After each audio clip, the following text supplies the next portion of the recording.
Hello everyone, welcome to Rise and Shine Tamil. In this video, we are going to see about transition, transform and animation properties in CSS. Transition properties in CSS. Transition properties வந்துட்டு நம்ம எதுக்காக use பண்ணுறோம்னா, ஒரு element இருக்குன்னா அதோடைய ஷேப்பை வந்துட்டு நம்ம சேஞ்ச் பண்ணுறதுக்காகவோ இல்லை அந்த எலிமெண்ட்டில் ஏதோ ஒரு சேஞ்ச் கொண்டு வரணுன்றதுக்காகவோ நம்ம இந்த டிரான்சிஷன் ப்ராப்பர்ட்டிஸை வந்துட்டு யூஸ் பண்ணுவோம். எப்படிலாம் இந்த டிரான்சிஷன் வந்துட்டு நம்ம அச்சீவ் பண்ணலாம் அப்படின்னா, இந்த transition duration, transition delay, transition ப்ராப்பர்ட்டியோட name and transition timing function இது எல்லாத்தையுமே வச்சு நம்மளால அச்சீவ் பண்ண முடியும்.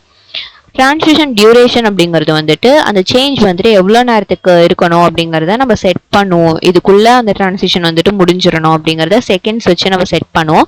டிலேவும் அந்த மாதிரி தான், அது ஸ்டார்ட் ஆகிறதுக்கு முன்னாடி எவ்வளோ டிலே இருக்கணும் அப்படிங்கிறத செகண்ட்ஸில் செட் பண்ணுவோம்.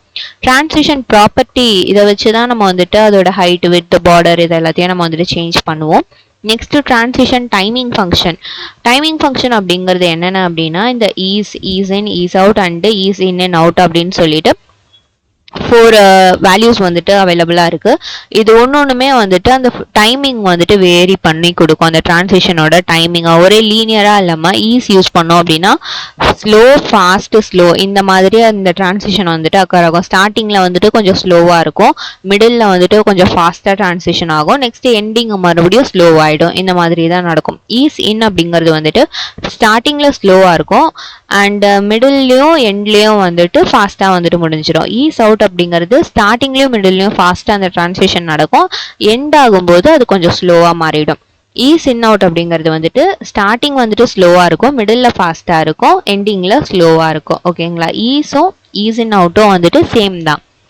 இப்போ வந்துட்டு இது எக்ஸாம்பிளோட பார்க்கலாம். ஒரு ஃபைல் வந்துட்டு நம்ம கிரியேட் பண்ண போகிறோம். transition.html அப்படின்னு சொல்லிட்டு நான் நேம் பண்ணிக்கிறேன்.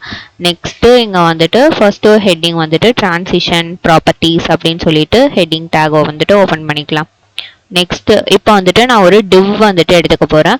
இந்த டிவ்க்கு வந்துட்டு நம்ம ஒரு ஐடி வந்துட்டு கொடுத்துக்கலாம், டிரான்சிஷன் அப்படின்னு சொல்லிட்டு. நெக்ஸ்ட்டு இப்போ இந்த டிவ்வை வந்துட்டு நம்ம ஸ்டைல் பண்ண போகிறோம். அதுக்காக வந்துட்டு ஸ்டைல் டேக் ஓப்பன் பண்ணிவிட்டு அந்த அந்த ஐடியை வந்துட்டு டார்கெட் பண்ணலாம், டிரான்சிஷன் அப்படின்னு சொல்லிட்டு. இதை டார்கெட் பண்ணிவிட்டு இதுக்கு நான் வந்துட்டு இப்போ ஹைட் வந்துட்டு 200 பிக்சல் கொடுக்குறேன், வித் வந்துட்டு 100 பிக்சல் வந்துட்டு கொடுக்குறேன். ஓகேங்களா? நெக்ஸ்ட் ஒன் வந்துட்டு இதுக்கு ஒரு பார்டர் வந்துட்டு கொடுக்குறேன், 2 பிக்சல் சாலிட் பிளாக் அப்படின்னு சொல்லிட்டு. நெக்ஸ்ட் ஒன் வந்துட்டு பேக்ரவுண்ட் கலர் வந்துட்டு நான் எல்லோ அப்படின்னு சொல்லிட்டு கொடுக்குறேன். இப்போ இதை வந்துட்டு நம்ம ரன் பண்ணோம், நமக்கு வந்துட்டு ஒரு ரெக்டாங்கிள் ஷேப்ல வந்துட்டு இருக்கு. ஓகேங்களா? இப்போ இதை வந்துட்டு எப்படி டிரான்சிஷன் ப்ராப்பர்ட்டிஸ் வந்துட்டு யூஸ் பண்றது அப்படின்னு சொல்லிட்டு பார்க்கலாம். இதை வந்துட்டு எப்படி டிரான்சிஷன் ஆகணும் அப்படின்னா, நான் ஒன்ஸ் அந்த எலமெண்ட் மேலே வந்துட்டு ஹோவர் பண்ணும்போது அது வந்துட்டு எனக்கு டிரான்சிஷன் வந்துட்டு நடக்கணும். ஓகேங்களா? அப்போ என்ன பண்ணோம், ஹோவர் ப்ராப்பர்ட்டி வந்துட்டு நம்ம யூஸ் பண்ண போகிறோம். அதுக்கு வந்துட்டு இந்த ஐடி ஹோவர் அப்படின்னு சொல்லிட்டு இந்த செலக்டார் வந்துட்டு நம்ம யூஸ் பண்ணுவோம், சூடோ கிளாஸ் செலக்டார். ஓகேங்களா? இதை வச்சு நம்ம இப்போ டிரான்சிஷன் வந்துட்டு அக்கர் பண்ண போகிறோம். அண்ட் இப்போ இங்கே வந்துட்டு நம்ம டிரான்சிஷன் அப்படின்னு சொல்லிட்டு கொடுத்துருவோம். இல்லை, ஹோவர் பண்ணும்போது ஆமாம், இங்கே தான் வந்துட்டு டிரான்சிஷன் ப்ராப்பர்ட்டிஸ் எல்லாத்தையுமே நம்ம வந்துட்டு கொடுப்போம். Transition duration. ஓகே, இப்போ இதெல்லாமே கொடுக்கறதுக்கு பதிலாக நம்ம ஃபர்ஸ்ட்டு வெறும் ஹோவர் மட்டும் கொடுத்து பார்ப்போம், அப்போ தான் டிஃப்ரென்ஸ் வந்துட்டு நம்மளுக்கு தெரியும். இப்போது ஹைட் வந்துட்டு நான் இன்க்ரீஸ் பண்ண போகிறேன் 500 பிக்சல் அப்படின்னு சொல்லிட்டு. நெக்ஸ்ட்டு வித் வந்துட்டு எனக்கு 300 பிக்சல். இந்த மாதிரி வந்துட்டு நான் ஹோவர் பண்ணும்போது அது சேஞ்ச் ஆகணும். இப்போ நான் ஹோவர் பண்ணுறேன், பார்த்தோம் அப்படின்னா அது நம்மளுக்கு இன்ஸ்டண்ட்டாக வந்துட்டு எல்லாமே முடிஞ்சிடுது இல்லையா? இப்போ இதை வந்துட்டு நான் டிரான்சிஷன் ப்ராப்பர்ட்டிஸ் யூஸ் பண்ணி இந்த டிரான்சிஷனை கண்ட்ரோல் பண்ண போகிறேன். அதுக்கு வந்துட்டு இங்கே டிரான்சிஷன் டியூரேஷன் இதை வந்துட்டு நான் கால் பண்ணுறேன். எனக்கு டிரான்சிஷன் டியூரேஷன் வந்துட்டு சடனாக வேணால் எனக்கு 10 செகண்ட்ஸ்க்கு வந்துட்டு நடக்கணும் அப்படின்னு சொல்லிட்டு. இப்போ நான் இதை ஹோவர் பண்ணுறேன், அது பொறுமையாக வந்துட்டு லோட் ஆகுது. ஏன் அப்படின்னா அந்த 10 செகண்ட்ஸ் வரைக்குமே அந்த டிரான்சிஷன் வந்துட்டு அக்கர் ஆகிட்டு இருக்கும். ஓகேங்களா? இப்போ நான் இதை விட்டுட்டு வெளியே வரேன், திரும்ப அந்த 10 செகண்ட்ஸ்க்கு வந்துட்டு அது பேக் போகும். நெக்ஸ்ட் ஒன் வந்துட்டு transition delay. Transition delay use பண்ணுறது மூலயமா அதோட ஸ்டார்டிங்கை வந்துட்டு நம்ம கம்மி பண்ணலாம். இப்போ எனக்கு 2 செகண்ட்ஸ்க்கு வந்துட்டு டிரான்சிஷன் வந்துட்டு நான் வச்ச உடனே அது வந்துட்டு டிரான்சிஷன் வந்துட்டு ஆகாது. ஒரு 2 செகண்ட்ஸ் விட்டுட்டு அதுக்கப்புறமேட்டுக்கா டிரான்சிஷன் வந்துட்டு அக்கர் ஆகும். இப்போ வந்துட்டு நான் ஹோவர் பண்ணுறேன் 1 2 செகண்ட்ஸ்க்கு அப்புறமேட்டுக்கா அது வந்துட்டு பெருசாகுது 10 செகண்ட்ஸுக்கு. ஓகேங்களா. இப்போ நான் வெளியே வந்தாலும் அந்த கேப் இருக்கும் 1-2 செகண்ட்ஸ் விட்டக்கப்புறம் திரும்ப அது ஜூம் அவுட் ஆகுது. இதுதான் வந்துட்டு டிரான்சிஷன் டிலே. நெக்ஸ்ட் என்ன அப்படின்னா டிரான்சிஷன் ப்ராப்பர்ட்டி அப்படின்னு சொல்லியிருந்தோம் இல்லையா, அது வந்துட்டு நம்ம இங்கே ஹோவரில் கொடுத்துருக்கிறது தான் டிரான்சிஷன் ப்ராப்பர்ட்டி. நெக்ஸ்ட் ஒன்று வந்துட்டு டிரான்சிஷன் டைமிங் ஃபங்க்ஷன் வந்துட்டு பார்ப்போம். இதில் வந்துட்டு நம்ம 4 வேல்யூஸ் கொடுக்கலாம் அப்படின்னு சொல்லியிருந்தோம் இல்லையா. இப்போ நான் இதோட 10 செகண்ட்ஸ் வந்துட்டு 5 செகண்ட்ஸ் அப்படின்னு சொல்லிட்டு சேஞ்ச் பண்ணிக்கிறேன். இப்போ இங்கே ஈஸ் அப்படின்னு சொல்லிட்டு கொடுத்துருக்கேன். இப்போ நான் ஹோவர் பண்ணுறேன். ஃபர்ஸ்ட் ஸ்டார்டிங்ல ஸ்லோவா வரும், நெக்ஸ்ட் மிடில் ஃபாஸ்ட் ஆகுது, எண்ட் முடியும் போது கொஞ்சம் ஸ்லோ ஆகுது இல்லை. இதுதான் வந்துட்டு ஈஸோடைய நேச்சர். நெக்ஸ்ட் ஒன் வந்துட்டு இதே மாதிரி ஈஸ் இன். இப்போ இதை கொடுக்குறோம். இப்போ பார்த்தோம் அப்படின்னா ஸ்டார்டிங் வந்துட்டு ஸ்லோவா இருக்கு, அதுக்கப்புறம் போக போக ஃபாஸ்டா மாறிடுது முடிகிற வரைக்குமே. இது வந்துட்டு ஈஸ் இன்னோடைய நேச்சர். நெக்ஸ்ட் ஒன் வந்துட்டு ஈஸ் அவுட். இது வந்துட்டு ஸ்டார்டிங்ல எல்லாமே ஃபாஸ்டா நடக்கும், லாஸ்ட்ல முடியும் போது ஸ்லோவா இருக்கும். Next ease in out. இது வந்துட்டு மோஸ்ட்லி ஈஸ் மாதிரியே தான் இருக்கும். ஸ்லோ ஃபாஸ்ட் ஸ்லோ அந்த ஆப்ஷன்ல வந்துட்டு இது நடக்கும். ஓகேவா. இதுதான் வந்துட்டு டிரான்சிஷன் ப்ராப்பர்ட்டிஸ். நெக்ஸ்ட் பார்க்க போறது என்ன அப்படின்னா டிரான்ஸ்ஃபார்ம் ப்ராப்பர்ட்டிஸ் வந்துட்டு பார்ப்போம். அதுக்கு வந்துட்டு நான் இங்க இன்னொரு ஹெட்டிங் டேக் வந்துட்டு போட்டுக்கிறேன். இங்க வந்துட்டு நான் டிரான்ஸ்ஃபார்ம் ப்ராப்பர்ட்டிஸ் அப்படின்னு சொல்லிட்டு கிரியேட் பண்ணிட்டு இங்க வந்துட்டு நான் ஒரு டிவ் வந்துட்டு கொடுத்துக்கிறேன். அதுக்கு வந்துட்டு நான் ஐடி வந்துட்டு டிரான்ஸ்ஃபார்ம் அப்படின்னு சொல்லிட்டு நான் சேஞ்ச் பண்ணிக்கிறேன். அதுக்கு முன்னாடி டிரான்ஸ்ஃபார்ம் பத்தி பார்த்துடலாம் என்னன்னு. டிரான்ஸ்ஃபார்ம் ப்ராப்பர்ட்டிஸ் இன் சிஎஸ்எஸ். டிரான்சிஷன் வந்துட்டு ஒரு எலிமெண்ட்டை நம்ம சேஞ்ச் பண்றதுக்காக யூஸ் பண்ணோம் இல்லையா, அதே மாதிரி டிரான்ஸ்ஃபார்ம் அப்படிங்கிறது அதோட ஒரிஜினல் பொசிஷன்ல இருந்து ஒரு நியூ பொசிஷனுக்கு வந்துட்டு எப்படி சேஞ்ச் பண்ணலாம், அதை எப்படி மூவ் பண்ணலாம் அப்படிங்கறத வந்துட்டு நம்ம டிரான்ஸ்ஃபார்ம் ப்ராப்பர்ட்டிஸ் யூஸ் பண்ணி பண்ணுவோம். இதுல என்னென்ன டைப்ஸ்லாம் வந்துட்டு யூஸ் பண்ணலாம் அப்படின்னா டிரான்ஸ்லேட், ரொட்டேட், ஸ்கேல், ஸ்கியூ, இந்த மாதிரி நிறைய ஆப்ஷன்ஸ் வந்துட்டு இருக்கு. இது எல்லாத்துலயுமே வந்துட்டு X and Y axis base பண்ணி தான் நம்ம அந்த பொசிஷனை வந்துட்டு சேஞ்ச் பண்ணுவோம். எக்ஸ் அப்படிங்கிறது ஹாரிசான்டல் டைரக்ஷன்ல சேஞ்ச் பண்ணும், ஒய் அப்படிங்கிறது வந்துட்டு வெர்டிக்கல் டைரக்ஷன்ல வந்துட்டு சேஞ்ச் பண்ணும். இதுல வந்துட்டு டிரான்ஸ்லேட்டுக்கான வேல்யூஸை மட்டும் தான் நம்ம பிக்சல் வேல்யூஸ்ல கொடுப்போம். ரொட்டேட் அண்ட் ஸ்கியூக்கு வந்துட்டு நம்ம டிகிரிஸ்ல வந்துட்டு வேல்யூஸ் கொடுப்போம். ஸ்கேலுக்கு வந்துட்டு இன்டீஜர்ஸ்ல வந்துட்டு நம்ம வேல்யூஸ் வந்துட்டு கொடுப்போம். இப்போ இது எல்லாத்தையும் எக்ஸாம்பிளோட பார்க்கலாம். ஓகே, இப்போ நம்ம ஆல்ரெடி ஒரு டிவ் வந்துட்டு கிரியேட் பண்ணி வச்சுட்டோம். இப்போ இதுக்கு நம்ம ஸ்டைலிங் கொடுக்கலாம். இப்போ நம்ம அந்த டிரான்ஸ்ஃபார்ம் ஐடியா வந்துட்டு டார்கெட் பண்ண போறோம். அதுக்காக டிரான்ஸ்ஃபார்ம் அதை வந்துட்டு எடுத்துட்டு இதுக்கு வந்துட்டு நான் ஹைட் அண்ட் வித் வந்துட்டு செட் பண்ண போறேன். இதுக்கு வந்துட்டு 200 பிக்சல், வித் வந்துட்டு ஒரு 100 பிக்சல், பார்டர் வந்துட்டு 2 pixel, solid block and background colour வந்துட்டு நான் ரெட் அப்படின்னு சொல்லிட்டு எடுத்துக்கிறேன். இப்போ நம்ம அவுட்புட்ல வந்துட்டு ஒரு ரெட் கலர் ரெக்டாங்கிள் வந்துட்டு இருக்கு இல்லையா. இப்போ இதுல வந்துட்டு நான் டிரான்சிஷனும் வந்துட்டு வேணும் அப்படின்னு சொல்லிட்டு ஆட் பண்ணிக்கிறேன். இதுல வந்துட்டு டிரான்சிஷன் டியூரேஷன் வந்துட்டு எனக்கு ஒரு 4 செகண்ட்ஸ்க்கு வந்துட்டு நடக்கணும். ஓகேங்களா. அதுக்கப்புறமேட்டுக்கா நம்ம ஹோவர் பண்ணும்போது நம்மளுக்கு டிரான்ஸ்ஃபார்ம் ஆகணும் அந்த எலமெண்ட். அதுக்காக திரும்ப அந்த டிரான்ஸ்ஃபார்ம் ஐடியை டார்கெட் பண்ணிட்டு ஹோவர் அப்படின்னு சொல்லிட்டு கொடுத்துட்டு இந்த இடத்துல வந்துட்டு நம்ம டிரான்ஸ்ஃபார்ம் ப்ராப்பர்ட்டி வந்துட்டு யூஸ் பண்ண போறோம்.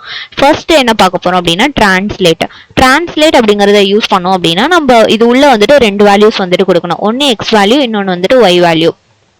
எக்ஸ் வேல்யூ அப்படிங்கிறது ஹாரிசான்டல் டைரக்ஷன்ல எங்க மூவ் ஆகணும் அப்படிங்கறத டிசைட் பண்ணும். ஒய் வேல்யூ அப்படிங்கிறது வந்துட்டு வெர்டிக்கல் டைரக்ஷன்ல எப்படி மூவ் ஆகணும் அப்படிங்கறத டினோட் பண்ணும். நம்ம பார்த்த மாதிரி இதோட வேல்யூஸை வந்துட்டு நம்ம பிக்சல்ல தான் வந்துட்டு கொடுக்க போறோம். இப்போ நான் எக்ஸ் ஆக்சிஸ்ல வந்துட்டு 300 பிக்சல் மூவ் ஆகணும், ஒய் ஆக்சிஸ்ல 200 பிக்சல் மூவ் ஆகணும் அப்படின்னு சொல்லிட்டு நான் டிரான்ஸ்ஃபார்ம் ப்ராப்பர்ட்டி வந்துட்டு இங்க கொடுத்துருக்கேன். இப்போ வந்துட்டு நம்ம அவுட்புட்ல இதை ஹோவர் பண்ணும்போது இது பாத்தீங்க அப்படின்னா இந்த மாதிரி ஒரு டைரக்ஷன்ல அது வந்துட்டு சேஞ்ச் ஆகுது இல்லையா. அதே மாதிரி டிரான்சிஷன் டியூரேஷன் வந்துட்டு 4 செகண்ட்ஸ் கொடுத்ததுனால அது வந்துட்டு அப்படி வந்துட்டு சேஞ்ச் ஆகுது. ஓகே, இப்போ இதை வந்துட்டு நான் எடுத்துட்ட உடனே அது அதோட பொசிஷன்ல வந்தது. மவுஸ் ஹோவர் ஆகும்போது அந்த டிரான்சிஷன் வந்துட்டு டிரான்ஸ்ஃபர்மேஷன் வந்துட்டு அக்கர் ஆகுது. இது வந்துட்டு ஏன் இந்த மாதிரி டயகனலா போகுது அப்படின்னா நம்மளோட எக்ஸ் ஆக்சிஸ்ல வந்துட்டு நம்ம 300 பிக்சல் கொடுத்தோம். அப்போ இதுல இது 0 பிக்சல்னா 300 பிக்சல் கரெக்டா இந்த ஒரு டிஸ்டன்ஸ்ல வந்துட்டு முடியும். நெக்ஸ்ட் ஒய் ஆக்சிஸ் வந்துட்டு 200 பிக்சல் அப்படின்னு சொல்லியிருந்தோம். அப்படின்னா இதுல இருந்து கரெக்டா 200 பிக்சல் கீழே போகும். அப்போ வந்துட்டு ரெண்டும் மீட் ஆகுற இடம் வந்துட்டு ஒரு பாயிண்ட்ல வரும் இல்லையா, அது வரைக்கும் அந்த டிரான்சிஷன் வந்துட்டு நடக்குது. ஓகேங்களா. இஃப் சப்போஸ் வந்துட்டு எனக்கு வந்துட்டு ரெண்டு டைரக்ஷனும் வேணாம், எக்ஸ் ஆக்சிஸ்ல மட்டும் மூவ் ஆனா போதும் அப்படின்னா நம்ம டிரான்ஸ்லேட் எக்ஸ் அப்படின்ற ப்ராப்பர்ட்டி வந்துட்டு யூஸ் பண்ணலாம். இதுல வந்துட்டு நம்ம வெறும் எக்ஸ் ஆக்சிஸ்க்கான வேல்யூ மட்டும் கொடுத்தா போதும். இப்போ நான் ஹோவர் பண்றேன், அது வெறும் எக்ஸ் டைரக்ஷன் ஹரிசாண்டல் டைரக்ஷன்ல மட்டும் அது சேஞ்ச் ஆகுது 300 பிக்சலுக்கு.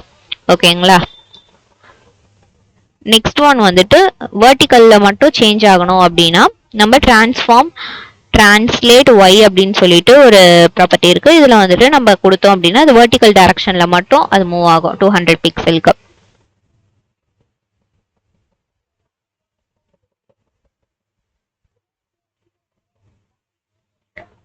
ஓகேவா? நெக்ஸ்ட் பார்க்க போறது என்ன அப்படின்னா ரொட்டேட் அப்படிங்கிறது வந்துட்டு இப்போ இது டிரான்ஸ்லேட் அப்படிங்கிறது வந்துட்டு எக்ஸ் அண்ட் ஒய் டைரக்ஷன்ல பேஸ் பண்ணி மூவ் ஆச்சு இல்லையா? ரொட்டேட் அப்படிங்கிறது வந்துட்டு அந்த எலமெண்ட் அப்படியே ரொட்டேட் ஆகும். இப்போ வந்துட்டு பார்ப்போம், ரொட்டேட் அப்படின்னு சொல்லிட்டு ஒரு ப்ராப்பர்ட்டி இருக்கு. இதுல வந்துட்டு நம்ம டிகிரிஸ்ல தான் வந்துட்டு கொடுக்கணும்னு சொல்லியிருந்தேன் இல்லையா? இப்போ நான் வந்துட்டு இங்க எக்ஸாம்பிளுக்கு ஒரு 90 டிகிரி வந்துட்டு கொடுக்குறேன். ஓகேங்க, டிகிரியை வந்துட்டு நம்ம டிஇஜி அப்படின்னு சொல்லிட்டு டினோட் பண்ணுவோம். இப்போ நான் ஹோவர் பண்ணும்போது அது பார்த்தோம் அப்படின்னா 90 டிகிரிக்கு வந்துட்டு ரொட்டேட் ஆகுது. இதே வந்துட்டு நான் 180 டிகிரி அப்படின்னு சொல்லிட்டு கொடுக்குறேன், அப்போ வந்துட்டு அது 180 டிகிரிக்கு வந்துட்டு ரொட்டேட் ஆகும். ஓகேங்களா? இதே மாதிரி நம்ம ரொட்டேட் எக்ஸ் ரொட்டேட் ஒய்யும் வந்துட்டு கொடுக்கலாம். அதையும் நான் வந்துட்டு கொடுத்து காட்டிடுறேன். ரொட்டேட் எக்ஸ் அப்படின்னு சொல்லிட்டு கொடுத்துட்டு இங்க வந்துட்டு ஒரு 20 டிகிரி மட்டும் ரொட்டேட் ஆகணும் அப்படின்னு சொல்லிட்டு கொடுக்குறேன். இப்போ பார்த்தோம் அப்படின்னா அது வந்துட்டு ஒரு எப்படி சொல்றது, கிளாக் வைஸ் ரொட்டேட் ஆகாம அதோட ஆக்சிஸ்ல வந்துட்டு அது ரொட்டேட் ஆகுது. ஓகேங்களா? இன்னும் டிஃப்ரென்ஸ் தெரியறதுக்காக நான் இங்க 50 டிகிரி அப்படின்னு சொல்லிட்டு சேஞ்ச் பண்றேன். இப்போ ஹோவர் பண்ணி பாருங்க, அது வந்துட்டு இந்த மாதிரி வந்துட்டு ரொட்டேட் ஆகுது, சாயற மாதிரி அது வந்துட்டு ரொட்டேட் ஆகுது. ஓகேங்களா? இதே மாதிரி தான் ரொட்டேட் ஒய்யும், ரொட்டேட் ஒய் இதோட ஆங்கிளும் வந்துட்டு நம்ம கொடுக்கணும். இங்கேயும் நான் 50 டிகிரி வந்துட்டு கொடுக்குறேன். இப்போ அது வந்துட்டு அந்த மாதிரி, அதாவது இப்போ ஒய் ஆக்சிஸ்ல வந்துட்டு அது திரும்புது. ரொட்டேட் எக்ஸ் கொடுக்கும்போது எக்ஸ் ஆக்சிஸ்ல வந்துட்டு அது சாஞ்சுது, ஒய் ஆக்சிஸ் கொடுக்கும்போது ஒய் ஆக்சிஸ்ல அது வந்துட்டு திரும்புற மாதிரி அது வந்துட்டு ரொட்டேட் ஆகுது. ஓகேவா? நெக்ஸ்ட் ஒன் வந்துட்டு ஸ்கியூ அப்படின்னு சொல்லிட்டு ஒரு ப்ராப்பர்ட்டி இருக்கு. ஸோ டிரான்ஸ்ஃபார்ம் ஸ்கியூ அப்படின்னு சொல்லிட்டு கொடுக்குறோம். இதுவும் வந்துட்டு நம்ம டிகிரிஸ்ல தான் வந்துட்டு கொடுப்போம். இப்போ இந்த ஸ்கியூ கொடுக்கும்போது என்ன ஆகும் அப்படின்னா அது டில்ட் ஆகும் ஒரு மாதிரி. ஓகேவா? இந்த பேரலோகிராம் மாதிரி அது வந்துட்டு ஒரு மாதிரி ரொட்டேட் ஆகுது. நெக்ஸ்ட் ஒன் வந்துட்டு டிரான்ஸ்ஃபார்ம் ஸ்கியூ எக்ஸ், இதுவும் வந்துட்டு அதே மாதிரியே தான் இருக்கும். இப்போ வந்துட்டு இது எக்ஸ் ஆக்சிஸ்ல வந்துட்டு டில்ட் ஆகும்.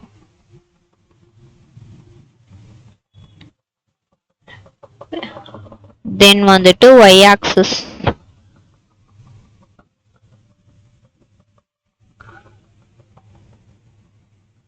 இப்போ பார்த்தோம் அப்படின்னா அது ஒய் ஆக்சிஸ்ல வந்துட்டு டில்ட் ஆகும். நெக்ஸ்ட் என்ன பார்க்க போறோம் அப்படின்னா ஸ்கேல். இந்த ஸ்கேல் அப்படிங்கிறது வந்துட்டு நம்ம நிறைய யூஸ் பண்ணுவோம். ஸ்கேல் அப்படிங்கிறது வந்துட்டு அதோட சைஸை வந்துட்டு இன்க்ரீஸ் ஆர் டிக்ரீஸ் வந்துட்டு பண்ணோம். இப்போ நான் 2 இது வந்துட்டு இன்டீஜர் வேல்யூஸ்ல வந்துட்டு கொடுப்போம். இப்போ நான் 2 அப்படின்னு சொல்லிட்டு கொடுத்தேன் அப்படின்னா அதோட ஒரிஜினல் பொசிஷன்ல இருந்து டபுள் ஆகும். இப்போ நான் ஹோவர் பண்றேன், அப்படியே டபுள் சைஸ்க்கு வந்துட்டு அது சேஞ்ச் ஆகுது. ஓகேங்களா? இப்போ இதை வந்துட்டு நான் நெகட்டிவ்ல கொடுக்குறேன். இப்போ நெகட்டிவ் இல்லாம 0.3 அப்படின்னு சொல்லிட்டு கொடுக்குறேன். அப்போ பார்த்தோம் அப்படின்னா அது வந்துட்டு சின்னதாகுது அதோட சைஸ் வந்துட்டு. இப்போ நான் 1.1 இதோட ஸ்கேல் 1 கொடுத்தோம் அப்படின்னா அதோட சைஸ் வந்துட்டு எதுவும் சேஞ்ச் ஆகுது, ஏன்னா அதோட ஒரிஜினல் ஸ்கேல் சைஸே வந்துட்டு 1 தான். ஸோ நான் இப்போ 1.1 கொடுத்தேன் அப்படின்னா அது கொஞ்சமா பெருசாகும். ஓகேங்களா? இதுதான் வந்துட்டு டிரான்ஸ்ஃபார்ம் ப்ராப்பர்ட்டிஸ். நெக்ஸ்ட் பார்க்க போறது என்ன அப்படின்னா அனிமேஷன் ப்ராப்பர்ட்டிஸ் இன் சிஎஸ்எஸ். அனிமேஷன்ஸ் அப்படிங்கிறது நம்மளுக்கே தெரியும், ஒரு மூவிங் இன்டர்ஃபேஸஸை வந்துட்டு நம்மளால மேக் பண்ண முடியும். இதை வந்துட்டு எப்படி சிஎஸ்எஸ்ல மேக் பண்ணலாம் அப்படின்னா அனிமேஷன் ப்ராப்பர்ட்டிஸ் வச்சு. என்னென்ன அனிமேஷன் ப்ராப்பர்ட்டிஸ்லாம் இருக்குது அப்படின்னா animation duration, animation delay, animation name. இந்த அனிமேஷன் நேம் அப்படிங்கிறது ரொம்பவே இம்பார்ட்டன்ட். இந்த நேம் வச்சு தான் நம்ம இந்த அனிமேஷன் வந்துட்டு ஒர்க் பண்ண வைக்க போகிறோம். அந்த அனிமேஷன் ஐட்ரேஷன் கவுண்ட் அப்படிங்கிறது வந்துட்டு எவ்வளோ டைம்ஸ் அந்த அனிமேஷன் வந்துட்டு ரன் ஆகணும் அப்படின்னு சொல்லிட்டு அது கொடுக்கும். இதை நம்ம இன்டீஜர் வேல்யூஸ்லையும் கொடுக்கலாம், இல்லைனா இன்ஃபைனைட் அப்படின்னும் சொல்லிட்டு கொடுக்கலாம். இன்ஃபைனைட் கொடுத்தோம் அப்படின்னா அது ரன் ஆகிக்கிட்டே இருக்கும் லூப் மோட்ல. நெக்ஸ்ட் அனிமேஷன் டைமிங் ஃபங்க்ஷன், இதுக்கு வந்துட்டு அதே தான் ஈஸ் இன் ஈஸ் அவுட் அந்த ஃபங்க்ஷன்ஸ் தான் யூஸ் பண்ணுவோம். நெக்ஸ்ட் அனிமேஷன் பிளே ஸ்டேட் அப்படிங்கிறது வந்துட்டு அந்த அனிமேஷன் பாஸ்ல இருக்கணுமா இல்லை ரன் ஆகிட்டே இருக்கணுமா அப்படிங்கிறத வந்துட்டு நம்ம இங்கே டிசைட் பண்ணுவோம். நெக்ஸ்ட் ஒன் வந்துட்டு இந்த அனிமேஷன்ஸ் ஒர்க் ஆகணும் அப்படின்னா இன்னொரு இம்பார்ட்டண்ட்டான கீவேர்டு இருக்கு, அதுதான் அட் கீ ஃப்ரேம்ஸ். இது கொடுத்துட்டு நம்ம அனிமேஷன் நேம் கொடுத்து அதுக்கப்புறமேட்டுக்கா இந்த பர்சன்டேஜில் இப்படி இருக்கணும் அந்த மாதிரி வந்துட்டு நம்ம சேஞ்ச் பண்ணலாம். இப்போ இது எக்ஸாம்பிளோட பார்க்கலாம். இங்கே வந்துட்டு நான் ஒரு டிவ் ஓப்பன் பண்ணிட்டு இங்கே ஒரு ஐடி வந்துட்டு கொடுத்துக்கிறேன். இங்கே வந்துட்டு அனிமேட் அப்படின்னு சொல்லிட்டு நான் நேம் பண்ணிக்கிறேன். அதுக்கு முன்னாடி இங்கே ஒரு H1 டேக் போட்டு இங்கே அனிமேஷன்ஸ் அப்படின்னு சொல்லிட்டு நான் நேம் பண்ணியிருக்கேன். இப்போ இந்த டிவ்வை வந்துட்டு நம்ம டார்கெட் பண்ண போகிறோம். அதுக்கு வந்துட்டு அனிமேட் அப்படின்னு சொல்லிட்டு அதை டார்கெட் பண்ணிட்டு இப்போ நான் வந்துட்டு ஒரு ஸ்கொயர் வந்துட்டு எடுக்க போகிறேன் 100 பிக்சலில். ஓகேங்களா. நெக்ஸ்ட் ஒன் வந்துட்டு பார்டர் வந்துட்டு 2 பிக்சல் சாலிட் பிளாக். இப்போ போயிட்டு அவுட்புட் பார்த்தோம் அப்படின்னா ஒரு ஸ்கொயர் வந்துட்டு இருக்கு. நம்ம எல்லாமே ஸ்கொயர் ரெக்டாங்கிள் தானே எடுத்துட்டு இருக்கோம். இந்த வாட்டி நம்ம சர்க்கிள் வந்துட்டு ட்ரை பண்ணி பார்க்கலாம். அதுக்காக வந்துட்டு நம்ம பார்டர் ரேடியஸ் அப்படின்னு சொல்லிட்டு ஒரு ப்ராப்பர்ட்டி இருக்கு. அந்த பார்டர் ரேடியஸை வந்துட்டு நம்ம 50% இந்த பர்சன்டேஜஸை வந்துட்டு நம்மளால சேஞ்ச் பண்ணிக்க முடியும். இப்போ நான் இங்கே 20% கொடுக்குறேன். இது பார்த்தோம் அப்படின்னா ஸ்லைட்டாக கர்வ் ஆகுது இல்லையா. இந்த மாதிரி நம்ம பர்சன்டேஜ் இன்க்ரீஸ் பண்ண அதோட கர்வ் வந்துட்டு இன்க்ரீஸ் ஆகும். இப்போ பார்த்தீங்கன்னா இன்னும் கொஞ்சம் கர்வ் ஆயிடுச்சு அந்த எட்ஜஸ் எல்லாமே. இப்போ நான் 50% அப்படின்னு சொல்லிட்டு கொடுத்தேன் அப்படின்னா அது வந்துட்டு ரவுண்ட் ஷேப்ல வந்துட்டு வந்துடும். ஓகேங்களா. இப்போ இதுக்கு நான் வந்துட்டு ஒரு பேக்ரவுண்ட் கலர் வந்துட்டு கொடுக்குறேன். பேக்ரவுண்ட் கலர் வந்துட்டு எனக்கு ஆக்வா. ஓகேவா. இப்போ நம்ம வந்துட்டு இந்த சர்க்கிளை வந்துட்டு ரெடி பண்ணியாச்சு. இப்போ இது என்ன ஆகணும்னா அனிமேட் ஆகி இந்த டைரக்ஷன்ல வந்துட்டு அது சேஞ்ச் ஆகணும். அப்போ வந்துட்டு அந்த போயிட்டே இருக்கும்போது அதோட கலர்ஸும் வந்துட்டு நம்மளுக்கு சேஞ்ச் ஆகுற மாதிரி நம்ம அனிமேஷன் வந்துட்டு இப்போ பண்ண போகிறோம். அதுக்கு எப்படி பண்ணணும் அப்படின்னா ஃபர்ஸ்ட் இங்கே வந்துட்டு அனிமேஷன் டியூரேஷன் அது எல்லாத்தையுமே நம்ம வந்துட்டு கொடுத்துருவோம். இங்கே வந்துட்டு அனிமேஷன் டியூரேஷன் வந்துட்டு எனக்கு ஒரு 5 செகண்ட்ஸில் வந்துட்டு எல்லாமே முடியணும். நெக்ஸ்ட் அனிமேஷன் டிலேவும் நம்ம வந்துட்டு கொடுத்துடலாம். அனிமேஷன் டிலே வந்துட்டு 1 செகண்ட் இருந்தால் போதும். நெக்ஸ்ட் அனிமேஷனோடைய நேம் வந்துட்டு எனக்கு வேணும் இல்லையா. அனிமேஷன் நேம் வந்துட்டு நான் இப்போ சர்க்கிள் அப்படின்னு சொல்லிட்டு கொடுத்துக்கிறேன்.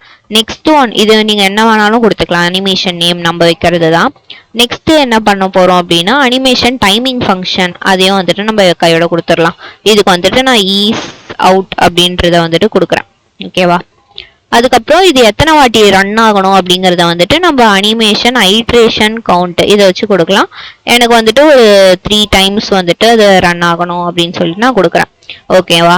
இப்போ என்ன பண்ணணும் அப்படின்னா இப்போ இது மட்டும் கொடுத்துட்டு நம்ம இதை ரன் பண்ணோம் அப்படின்னா அது வந்துட்டு ரன் ஆகலை. இந்த அனிமேஷன் வந்துட்டு ஒர்க் ஆகிறதுக்கு நம்ம இன்னொன்னும் வந்துட்டு எழுதணும். அதுக்கு வந்துட்டு இந்த கர்லி பிரேசஸ்லாம் விட்டு வெளியே வந்துட்டு ஸ்டைல் டேக்குள்ளேயே வந்துட்டு அட் கீ ஃப்ரேம்ஸ் அப்படின்னு சொல்லிட்டு ஒரு கீவேர்டு இருக்கு. அது கூட வந்துட்டு நம்ம அனிமேஷன் நேம் என்ன வச்சிருக்கோமோ அதை வந்துட்டு எழுதணும். இப்போ நான் இங்கே சர்க்கிள்னு வச்சிருக்கேன்னா அப்போ இங்கே நம்ம சர்க்கிள் அப்படின்னு சொல்லிட்டு எழுதிக்கணும். நெக்ஸ்ட் ஒரு கர்லி பிரேசஸ் ஓப்பன் பண்ணிட்டு இங்கே வந்துட்டு ஃப்ரம் அப்படின்னு சொல்லிட்டு போடணும். ஏன்னா இந்த ஸ்டேட்ல இருந்து அந்த ஸ்டேட்டுக்கு போகணும் அப்படிங்கிறத வந்துட்டு நம்ம மென்ஷன் பண்ணோம் இல்லையா. இப்போ ஒரு கர்லி பிரேசஸ் வந்துட்டு திரும்ப ஓப்பன் பண்ணிட்டு கலர் வந்துட்டு எப்படி இருக்கு இங்க வந்துட்டு ப்ளூ கலர்ல இருக்கு இல்லையா. ஸோ நான் அந்த ஆக்வான்ற கலரே வந்துட்டு எடுத்துக்கிறேன். நெக்ஸ்ட் 2 அதே மாதிரி இதோட பொசிஷன் வந்துட்டு எப்படி இருக்கு அதே மாதிரியே வந்துட்டு இருக்கட்டும். நம்ம 2 ஸ்டேட்டுக்கு போகும்போது மட்டும் டிரான்ஸ்ஃபார்ம் ப்ராப்பர்ட்டி வந்துட்டு ஆட் பண்ண போகிறோம். இங்கே வந்துட்டு எனக்கு ப்ரௌனாக மாறணும். டிரான்ஸ்ஃபார்ம் அப்படின்னு சொல்லிட்டு போட்டுட்டு எனக்கு டிரான்ஸ்லேட் எக்ஸ் ஆக்சிஸில் வந்துட்டு எனக்கு அது வந்துட்டு மூவ் ஆகணும் அப்படின்னு சொல்லிட்டு நான் இங்கே போடுறேன். இங்கே வந்துட்டு எனக்கு ஒரு 500 பிக்சல் வரைக்கும் அது வந்துட்டு சேஞ்ச் ஆகணும். இப்போ நம்ம போயிட்டு அவுட்புட்டில் பார்ப்போம். பார்த்தீங்க அப்படின்னா அது எண்ட் ஆகும்போது சாரி இங்கே நான் வந்துட்டு கலர் அப்படின்னு சொல்லிட்டு எல்லாத்தையுமே போட்டிருக்கேன். பேக்ரவுண்ட் கலர் வந்துட்டு ஆக்வா அப்படின்னு சொல்லிட்டு வரணும். ஓகே. இப்போ பார்த்தோம் அப்படின்னா அது வந்துட்டு ப்ரௌன் கலருக்கு வந்துட்டு சேஞ்ச் ஆகுதா 500 பிக்சலுக்கு வந்துட்டு அது மூவ் ஆகுது. இந்த மாதிரி தான் நம்ம அதே மாதிரி இந்த அனிமேஷன் பாருங்க கரெக்டாக 3 டைம்ஸ் வந்துட்டு ரன் ஆகும். ஆல்ரெடி 2 டைம்ஸ் முடிஞ்சு இதுதான் 3rd டைம். இதுக்கப்புறம் இது வந்துட்டு ரன் ஆகாது. ஏன் அப்படின்னா நம்ம கவுண்ட் வந்துட்டு 3 டைம்ஸ் அப்படின்னு மட்டும் தான் போட்டிருக்கோம். இது வந்துட்டு 1 டைப்பு. எனக்கு வந்துட்டு இல்லை எனக்கு நிறைய வேணும் அப்படின்னு சொல்லிட்டு நம்ம நிறைய சேஞ்சஸ் வந்துட்டு பண்ணணும் அப்படின்னா நம்ம பர்சன்டேஜ் யூஸ் பண்ணி வந்துட்டு பண்ணலாம். இப்போ அதுக்கு வந்துட்டு என்ன பண்ணணும், இந்த ஃப்ரம் டூவை மட்டும் எடுத்துட்டு எனக்கு 0% வந்துட்டு அது இந்த மாதிரி இருக்கணும் அப்படின்னு சொல்லி நம்ம ஒரு பர்சன்டேஜுக்கு ஏற்ற மாதிரி நம்ம வேல்யூஸ் வந்துட்டு கொடுக்கலாம். இப்போ இதுக்கு வந்துட்டு இந்த மாதிரி இருக்கா, 0%ல எனக்கு இது இந்த மாதிரி இருந்தாலே அது வந்துட்டு போதும். நெக்ஸ்ட் எனக்கு 20% வரும்போது பேக்ரவுண்ட் கலர் வந்துட்டு எனக்கு எல்லோ கலர்ல மாறணும். டிரான்ஸ்ஃபார்ம்ல டிரான்ஸ்லேட் அப்படின்ற இடத்துல போயிட்டு டிரான்ஸ்லேட் எக்ஸ் அப்படின்னு சொல்லிட்டு இங்கே போயிட்டு நான் இங்கே ஒரு 200 பிக்சல் மட்டும் எனக்கு வேணும் அப்படின்னு சொல்லிட்டு நான் அங்கே சேஞ்ச் பண்ணுறேன். நெக்ஸ்ட் ஒன் வந்துட்டு 40% போகும்போது பேக்ரவுண்ட் கலர் வந்துட்டு எனக்கு ஒரு ப்ரௌன் கலரில் வேணும். நெக்ஸ்ட்டு டிரான்ஸ்ஃபார்ம் அது வந்துட்டு இன்னும் கொஞ்சம் வந்துட்டு எக்ஸ் ஆக்சிஸில் மூவ் ஆயிருக்கணும் அப்படின்னு சொல்லிட்டு நான் கொடுக்குறேன். அப்போ நான் இங்கே 400 பிக்சல் அந்த லென்த்தில் வந்துட்டு இருக்கணும் அப்படின்னு சொல்லிட்டு கொடுக்குறேன். நெக்ஸ்ட் ஒன் வந்துட்டு 60% போகும்போது எனக்கு பேக்ரவுண்ட் கலர்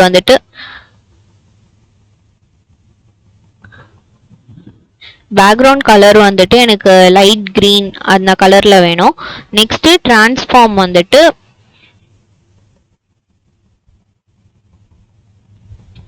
டிரான்ஸ்லேட் அப்படின்னு கொடுத்துட்டு இப்போ ஆல்ரெடி 400 பிக்சல்ல வந்துட்டு எக்ஸ் ஆக்சிஸ் இருக்கா, அது கூட கீழே வந்துட்டு மூவ் ஆகிறதுக்காக நான் 200 பிக்சல் அந்த மாதிரி வந்துட்டு கொடுத்துக்கிறேன். நெக்ஸ்ட் ஒன் வந்துட்டு 80% இருக்கும்போது பேக்ரவுண்ட் கலர் வந்துட்டு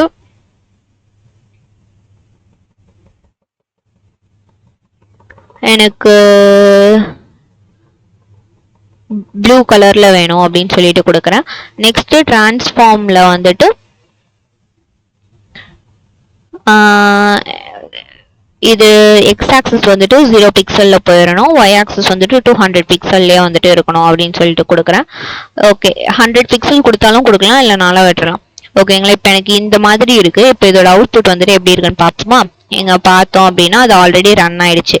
ஃபர்ஸ்ட் அது 20% ஆல்ரெடி 3 டைம்ஸ் வந்துட்டு அது ரன் ஆயிடுச்சு. இப்போ நம்ம திரும்ப ரெஃப்ரெஷ் பண்ணிட்டு பார்த்தோம் அப்படின்னா ஸ்டார்ட் ஆகும் 20%, 40%, 60%, 80% அண்ட் 100. அது வந்துட்டு 0%க்கு திரும்ப வந்துட்டு ரன் ஆயிடுது.